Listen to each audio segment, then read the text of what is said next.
Bismillahirrahmanirrahim. Assalamualaikum warahmatullahi wabarakatuh. Alhamdulillah ya, untuk mata kuliah analisa perancangan sistem kita malam ini sudah memasuki pertemuan yang ke-11. Gimana kabarnya malam ini? Semoga semuanya sehat ya. Oke, sekarang kita lanjut. Untuk malam ini materinya yang akan Ibu bahas adalah mengenai diagram aktivitas ya, atau activity diagram. Nanti yang akan Ibu bahas adalah mengenai pengertian dari activity diagram, lalu bagaimana cara membuat diagram aktivitas atau activity diagram. Ada contoh ya, nanti ada contoh dari diagram aktivitas dan studi kasus dari diagram aktivitas atau activity diagram. Nah, apa itu activity diagram atau biasa dikenal juga dengan diagram aktivitas.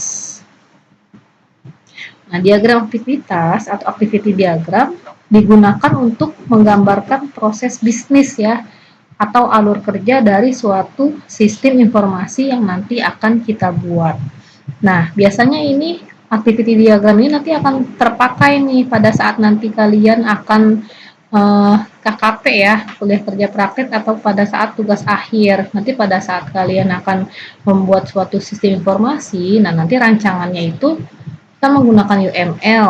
Nah, diagram yang digunakan itu ada diagram use case, ada kelas diagram, ada activity diagram. Nah, ini salah satu diagram yang nanti akan kita buat pada saat nanti kita ada perancangan tugas akhir. Jadi di sini kalian harus benar-benar perhatikan ya bagaimana cara membuatnya. Lalu yang selanjutnya adalah activity diagram menunjukkan suatu alur kegiatan secara berurutan ya. Jadi tadi activity diagram untuk menggambarkan proses bisnis atau alur kerja dari suatu sistem informasi dan juga menunjukkan suatu alur kegiatan secara berurutan, aktivitas yang dilakukan secara berurutan. Dan activity diagram digunakan untuk mendeskripsikan kegiatan-kegiatan dalam sebuah operasi.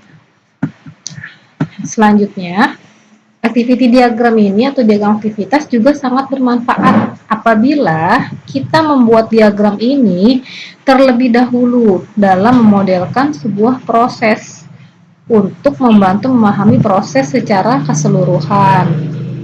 Nah, activity diagram ini dibuatnya itu adalah dengan berdasarkan sebuah atau beberapa use case pada use case diagram. Jadi nanti kita buat use case-nya, terus kita buat activity diagramnya. Nah, sebelumnya minggu kemarin kan kita sudah mempelajari tentang diagram status ya. Masih ingat ya, atau state chart diagram ya. Nah, activity diagram ini juga berhubungan dengan diagram state chart atau diagram status. Nah, diagram state chart ini atau diagram status fokus pada objek. Nah, kalau diagram status itu kan kemarin fokus pada objeknya ya di dalam suatu prosesnya atau proses menjadi suatu objek. Nah, sedangkan kalau activity diagram fokus pada aktivitasnya, pada aktivitas-aktivitas yang terjadi yang terkait dalam suatu proses tunggal. Nah, yang perlu kalian perhatikan bahwa dari activity diagram ini adalah diagram aktivitas itu menggambarkan aktivitasnya ya, menggambarkan aktivitas sistem, bukan apa yang dilakukan oleh aktor. Nah, yaitu aktivitas yang dapat dilakukan oleh sistem. Dan diagram aktivitas itu juga bisa mendukung perilaku paralel. Nah, perilaku paralel itu maksudnya adalah jadi bisa saja ada aktivitas yang dilakukan secara bersamaan. Itu namanya paralel. Nah, diagram aktivitas atau activity diagram, nah juga banyak digunakan untuk mendefinisikan. Yang pertama juga didefinisikan sebagai rancangan proses bisnis, di mana setiap urutan aktivitasnya yang digambarkan merupakan proses bisnis sistem yang didefinisikan. Dan activity diagram itu juga sebagai urutan atau pengelompokan tampilan dari user interface ya, dari sistem tampilan antarmuka ya, di mana setiap aktivitas itu dianggap memiliki sebuah rancangan user interface ya, atau antarmuka tampilannya. Dan diagram aktivitas itu juga didefinisikan sebagai rancangan pengujian di mana setiap aktivitas dianggap memerlukan sebuah pengujian yang perlu didefinisikan kasus ujinya. Nah, itu tadi beberapa pengertian mengenai diagram aktivitas. Jadi intinya diagram aktivitas itu adalah menggambarkan suatu proses alur kerja dari suatu sistem informasi yang akan dibuat nanti. Dan prosesnya itu digambarkan, kegiatannya itu atau aktivitasnya digambarkan secara berurutan ya. Nah, kita simbol-simbolnya apa saja nih di dalam diagram aktivitas? Ada simbol-simbolnya ya. Yang pertama, di dalam membuat diagram aktivitas itu harus diawali dengan simbol status awal ya. Status awal. Jadi dalam aktivitas itu memiliki suatu status awal, ini adalah bulat hitam ya, seperti not lambang sama seperti diagram status ya. Status awalnya bulatan hitam. Lalu setelah itu ada simbol aktivitas ya, lambang oval aktivitas. Nah, ini adalah aktivitas yang dilakukan oleh sistem. Nah, biasanya diawali dengan kata kerja. Untuk penamaan aktivitas ini harus menggunakan kata kerja. Nah, di dalam suatu diagram aktivitas juga bisa ada yang namanya pencabangan atau decision. Nah, simbolnya itu untuk pencabangan adalah belah ketupat ya. Jadi kalau ada pilihan aktivitas atau kegiatan itu lebih dari satu, itu berarti dia ada suatu kondisi pencabangan. Lalu ada penggabungan atau join. Nah, join ini berarti ada penggabungan lebih dari satu aktivitas digabungkan menjadi satu. Nah, ini garis hitam tebal seperti ini. Dan jangan lupa diakhiri dengan status akhir kalau sudah selesai ya. Status akhir itu bulatan hitam dan ada lingkaran lagi di luarnya ya, seperti ini, seperti telur mata sapi ya. Jadi sebuah diagram aktivitas juga memiliki sebuah status akhir. Nah, di dalam diagram aktivitas itu ada yang namanya swim lane ya. Simbol swim lane adalah seperti ini. Bisa seperti ini, nama swim lane-nya di atas atau nama swim lane-nya di samping. Nah, swim lane ini adalah yang memisahkan organisasi bisnis yang bertanggung jawab terhadap aktivitas yang terjadi. Nanti kita langsung ke contohnya aja deh biar nggak bingung.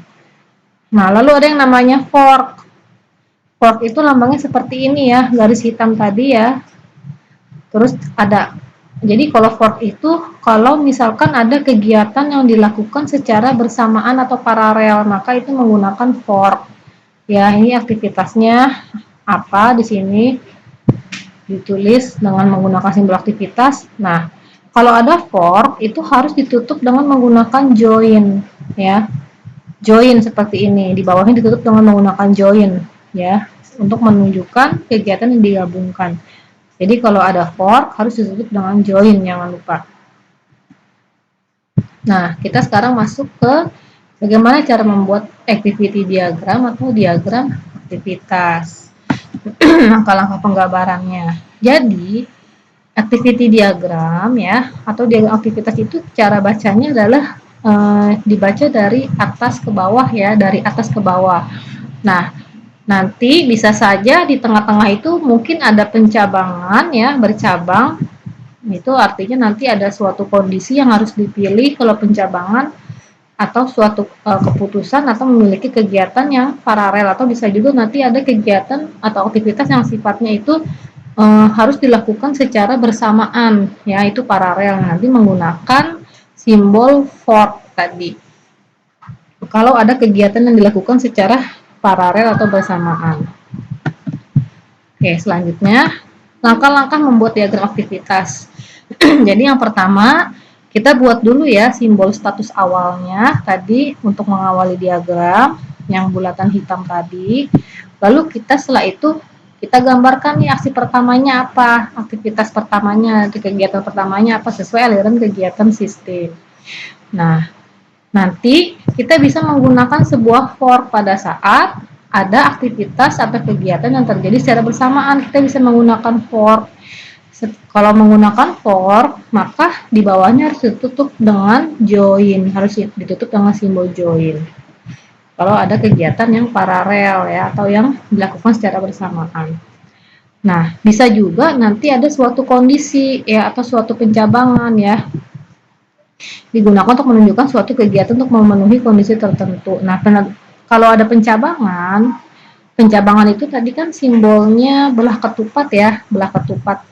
Nah, kalau ada pencabangan itu harus diakhiri dengan tanda decision lagi atau pencabangan lagi. Jadi harus bawahnya ditutup dengan lambang atau simbol decision lagi yang belah ketupat lagi untuk menutup ya sebagai akhir dari pencabangan tersebut.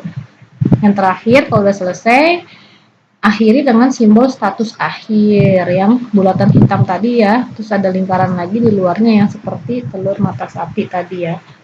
Nah, kita sekarang langsung aja masuk ke contohnya ya. Contoh activity diagram atau diagram status. Nah, diagram aktivitas, maaf. Contoh dari diagram aktivitas untuk sistem order. Nah, di sini kita lihat contohnya nih. Untuk sistem order ya, misalnya untuk menerima pesanan. Pertama kita buat dulu tadi ya status awal ya, bulatan hitam. Lalu di sini ada kegiatan atau aktivitas terima order. Nah, terima order. Nah, ini penamaan aktivitasnya harus dengan kata kerja ya, terima order. Nah, setelah terima order apa yang dilakukan? Nah, ternyata di sini ada kegiatan yang paralel dengan kita di sini buat dengan menggunakan for. Nah, di sini ada kegiatan yang dilakukan secara bersamaan, yaitu setelah menerima order, di sini diharuskan untuk mengisi order dan kirim faktur. Nah, untuk isi order di sini ordernya ada dua jenis nih, ada yang jenis kilat sama jenis normal. Ada pencabangan, ternyata ada kondisi. Kalau kita memilih yang jenis kilat, maka itu pengirimannya semalam. Kalau yang jenis normal, pengirimannya biasa. Di sini ada pencabangan ya, ada kondisi kita diharuskan memilih salah satu.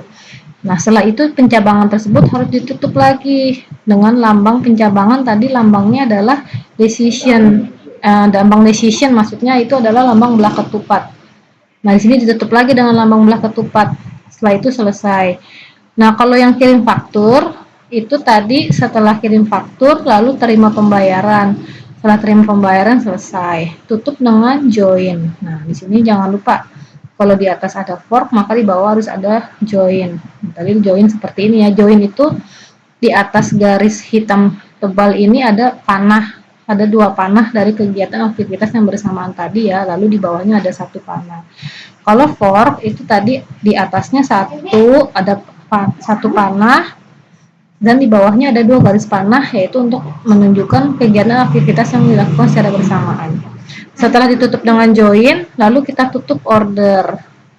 Setelah itu kita di sini melakukan aktivitas tutup order. Setelah itu kita tutup dengan lambang status akhir tadi. Kegiatan ini seperti ini ya. Selesai. Nah, bisa juga diagram aktivitas itu dibagi menjadi beberapa objek swim lane untuk menggambarkan objek mana yang bertanggung jawab untuk aktivitas tersebut. Jadi penggambaran activity diagram bisa juga dengan menggunakan swim lane ya. Nah, ini contoh dengan swim lane seperti ini. Jadi swim lane ini adalah di sini terlihat lebih jelas ya kalau dengan menggunakan swim lane ada objek mana yang melakukan atau bertanggung jawab untuk aktivitas tersebut. Di sini ada pengiriman, customer service, dan keuangan. Nah, di sini bisa dibagi menjadi 3. Tadi yang melakukan terima order adalah bagian customer service. Nah, seperti ini. Lalu di sini ada aktivitas paralel. Yang melakukan isi order, bagian pengiriman, dan yang melakukan keuangan adalah bagian kirim faktur.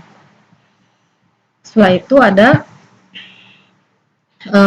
di sini tadi setelah itu isi order ada pilihan mau yang jenis kilat atau jenis normal. Nah, kalau ada pencabangan jangan lupa ditutup lagi ya dengan lambang decision nih, pencabangan.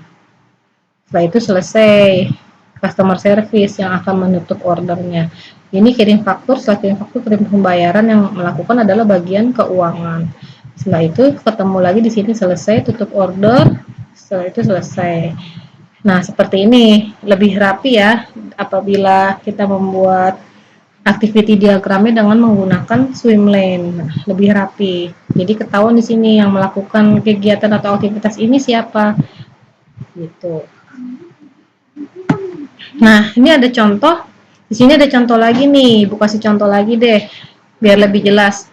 Contoh diagram aktivitas pengambilan uang dari akun bank melalui ATM ya, tapi dengan Swimlane ya, biar jelas ya. Nah, ini Swimlane-nya di sini ada customer, ada ATM machine, dan ada bank. Nah, kalau misalkan kita mau ngambil uang dari ATM, gimana sih caranya mengambil uang dari akun bank? Artinya kita punya rekening di dalam suatu bank, lalu kita ingin mengambil uangnya melalui mesin ATM. Nah, itu apabila digambarkan dengan diagram activity atau diagram aktivitas, itu bagaimana caranya? Nah, pastikan ada customer, kita bagi nih objeknya, ada customer, ada ATM machine, sama ada bank. Nah, awalnya itu yang dilakukan customer adalah start dulu ya. Tadi jangan lupa start dulu. Di sini status awal, masukkan kartu ATM-nya.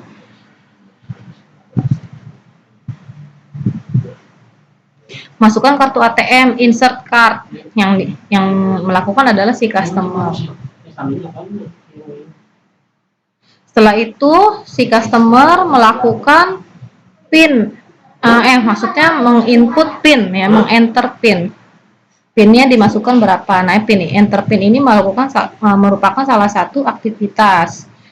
Nah, setelah di enter PIN-nya, bank akan mengautorisasi, akan dicek sama bank. Nah, di sini bank yang melakukan ya. Setelah itu ada suatu kondisi atau pencabangan, setelah diautorisasi sama bank akan dicek PIN-nya yang diinput apakah valid atau invalid ya. Kalau invalid atau salah PIN yang dimasukkan, maka dia akan keluar. Nah, di sini ada lambang decision lagi. Jadi kalau ada decision, ada keputusan, ada pencabangan di sini harus ditutup. Ditutup yang ini yang bawah. Berarti kalau invalid dia keluar dari pencabangan langsung ke sini. Nah, kalau misalkan valid, benar PIN-nya, maka dia akan lanjut. Maka kita akan sebagai customer kita akan menginput jumlah yang akan kita ambil kan, enter amount. Si customer akan menginput jumlahnya. Nah, setelah diinput jumlahnya, misalkan 100.000 ya. Nah, bank nanti akan mengecek ya, cek account balance-nya, cek saldo si nasabah bank tersebut. Nanti akan dicek apabila balance-nya itu lebih besar sama dengan amount, balance-nya masih lebih besar jumlahnya dari amount-nya, maka uangnya bisa diambil. Nah, kalau balance-nya kurang dari jumlahnya yang akan diambil, maka dia tidak bisa mengambil uang tersebut, maka dia akan langsung keluar ke sini. Nah, jangan nih ditutup pencabangannya di sini nih. Pencabangan yang ini, decision yang ini ditutup yang ini. Kalau yang ini ditutup dengan yang ini yang paling bawah. Nah, itu tadi kalau dia balance-nya lebih kecil. Kalau balance-nya lebih besar berarti kan bisa ngambil uangnya ke sini. Nah, ternyata di sini ada kegiatan atau aktivitas yang dilakukan secara bersamaan, berarti harus menggunakan lambang fork ya. Nih di sini, tapi ini karena ke samping jadi kurang kelihatan ya. Harusnya di sini setelah garis hitam tebal ini ada dua panah. Nah, yang dilakukan adalah yang pertama, si nasabahnya bisa mengambil uangnya ya, take money from slot. Lalu yang dilakukan pihak bank akan mendebit account si nasabah tersebut. Nah, itu dilakukan secara bersamaan. Setelah selesai, jangan lupa ditutup dengan join. Kalau ada fork, tadi ada kegiatan atau aktivitas yang dilakukan secara bersamaan, maka ditutup dengan join. Di sini kita tutup dengan join. Setelah itu kita tutup pencabangan yang pertama, yang ini jangan lupa. Kalau di atas ada dua pencabangan, ada dua decision, berarti di bawah juga harus ada dua decision. Ya, harus ditutup. Setelah ditutup pencabangan yang pertama, lalu si mesin ATM nanti akan menampilkan show balance. Nah, aktivitas show balance ini artinya menampilkan jumlah saldo yang terakhir setelah diambil uangnya tadi berapa. Nah, itu yang mengerjakan adalah si mesin ATM machine. Nah, setelah itu eject cardnya keluar. Setelah itu tutup dulu pencabangan yang tadi yang atas. Yang ini. Setelah itu baru cardnya keluar. Eject card yang mengeluarkan adalah si ATM machine. Setelah itu, si customer atau si nasabah tadi dia akan mengambil kartunya, kartu ATM-nya, take card, dan setelah itu selesai. Nah, di sini ditutup dengan status akhir, ya, end. Nah, seperti itu ya contoh diagram aktivitas untuk pengambilan uang dari akun bank ya melalui mesin ATM dengan menggunakan swim lane. Nah, ini contoh yang kedua. Sekarang kita masuk ke studi kasusnya ya, studi kasus dari diagram aktivitas. Nah, studi kasusnya ini kita menggunakan sistem informasi manajemen perpustakaan yang sudah pernah kita jadikan studi kasus di contoh diagram yang sebelumnya ya. Nah, apabila dibuat dengan activity diagram, maka yang pertama adalah di sini ada tadi ya, jangan lupa ini awalnya dibuka, status awalnya dibuka, lalu start. Setelah itu di sini ada pencabangan ternyata, yaitu pencabangannya di sini apakah mau login atau mau mencari pustaka. Kalau login, maka nanti akan menampilkan menu. Setelah menampilkan menu, ada pilihan lagi nih, mau mengelola pustaka, mengelola anggota, atau mengelola pinjaman. Setelah itu keluar dari pencabangan, tutup. Setelah itu selesai. Ini harusnya di sini ada lambang fork ya. Nah, ini mencari pustaka, selesai, ditutup dengan join. Nah, itu untuk kalau tidak menggunakan swim lane.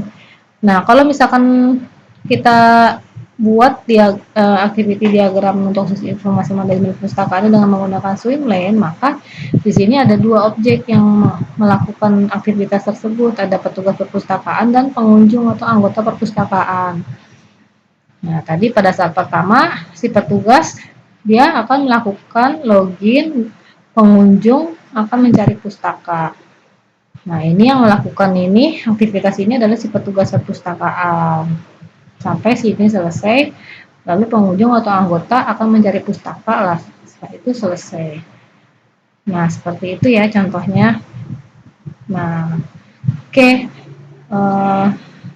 Sampai sini materinya ya untuk activity diagram. Tadi Ibu sudah berikan dua contoh, yaitu activity diagram untuk sistem order dan bagaimana cara pengambilan uang dari mesin ATM.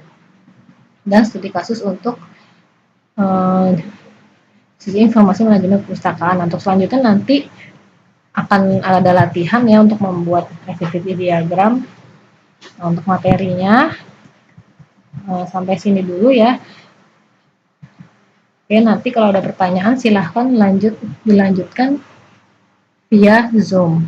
Oke, Ibu tutup materi untuk malam ini mengenai diagram aktivitas atau activity diagram. Semoga apa yang Ibu sampaikan dapat dimengerti ya oleh semuanya.